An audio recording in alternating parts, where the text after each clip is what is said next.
Hey guys, lesson question for today.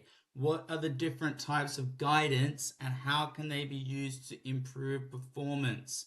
If you haven't watched the video on the different types of feedback, I would suggest stopping this video and going back to the video with different types of feedback first before you go on. Now, different types of guidance. We're going to start off with visual guidance. So this is when we're seeing a performance. So for example, we'll be watching a coach perform or demonstrate a skill. We'll be watching a performance back on a video. We'll be looking at a diagram of something such as a football formation, or we could be watching a game or another performer doing something. The advantages of this type of guidance. It is good for beginners. It can be given quickly and is good for less complex skills. And it provides an image of the skill to copy. But there are some disadvantages. It must be accurate or it could be learnt incorrectly. It can demotivate the learner if the skill is too complex. They might think to themselves that they can't do it. And it can overload beginners with information. Then we have verbal guidance. So this would be hearing. So an example would be being told the teaching points of a skill by a coach. So advantages of this, it can be given quickly and the feedback can be given immediately. But there are some disadvantages. So players must understand the basic terminology used for it to make sense to them. It can give too much information. Learners could become bored or confused, and it's not good for beginners on its own. Then we have manual guidance. So this is assisted movement, and it is a physical type of guidance. So a coach physically guides you through the skill so you can learn the correct technique. Helps you to start to get a feel of how the movement should feel.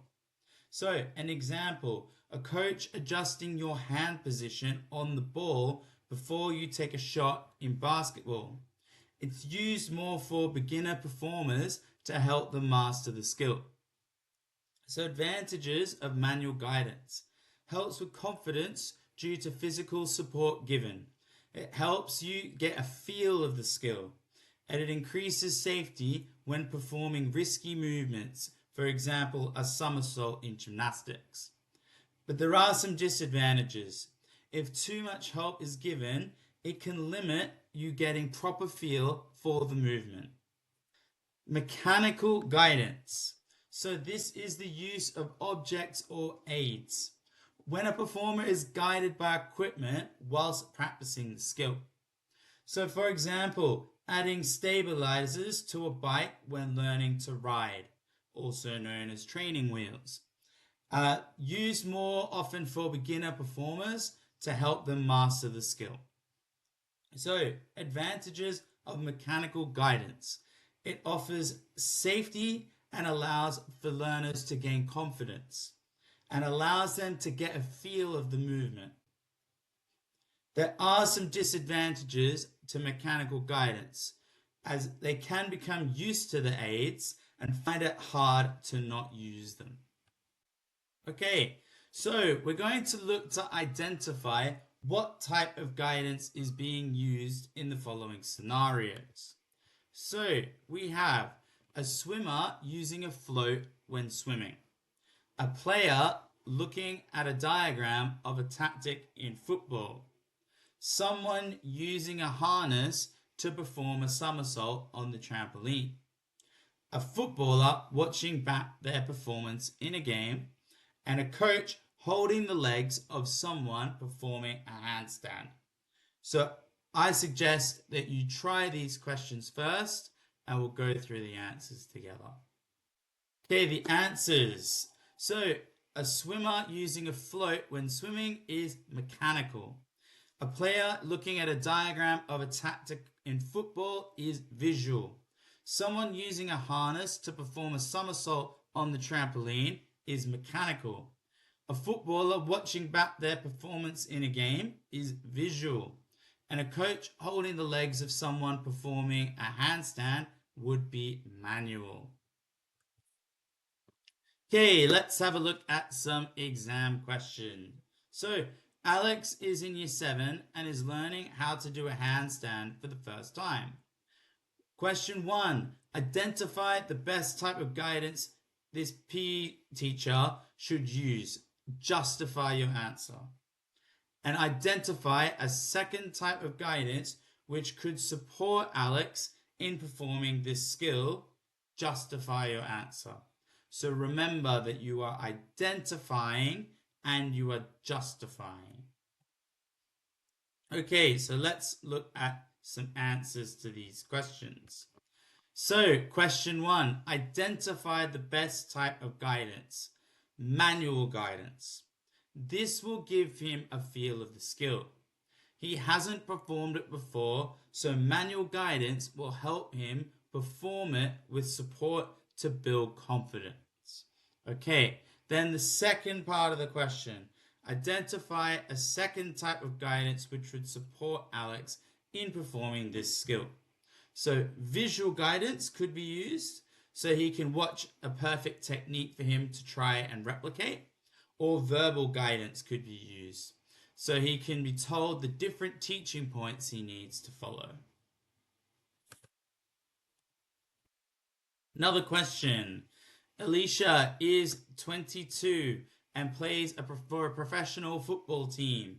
In the training session, her coach is launching a new attacking tactic for the team to use.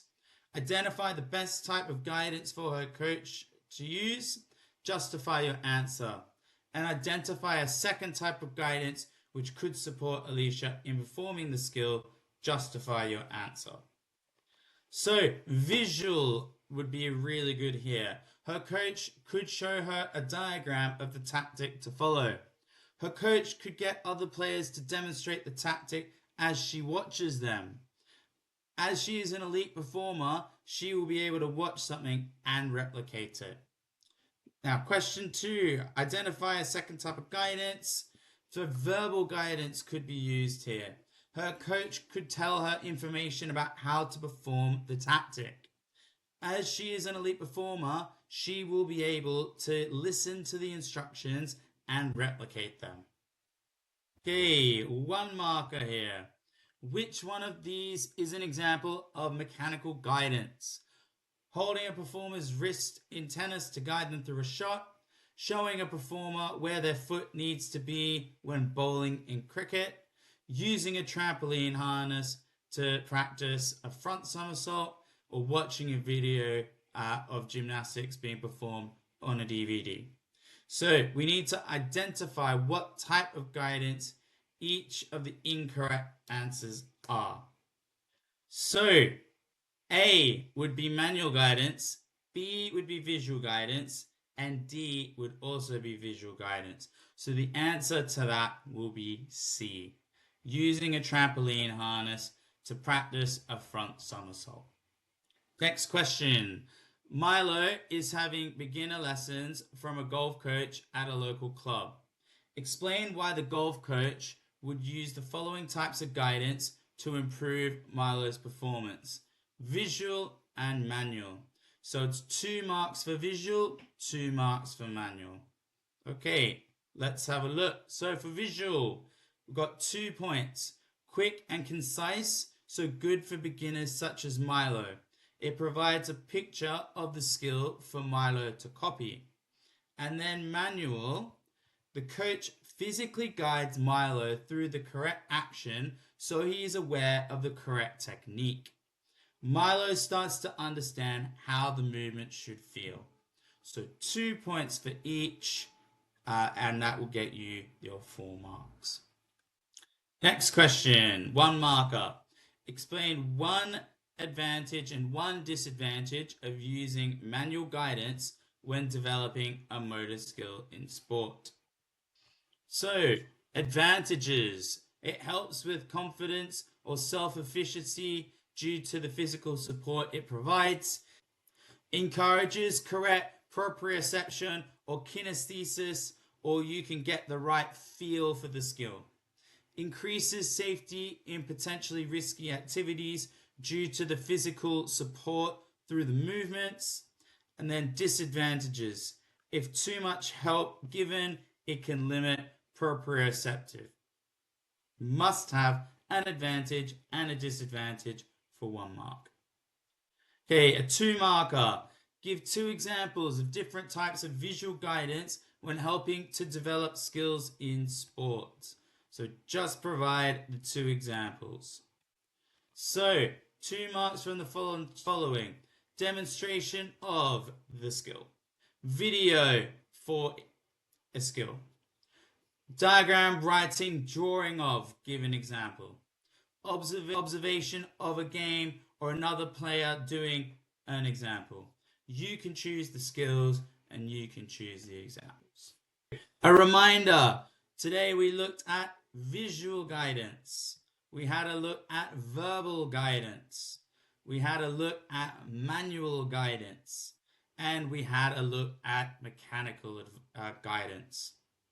All of these would be used as types of guidance which you can use to improve your performance.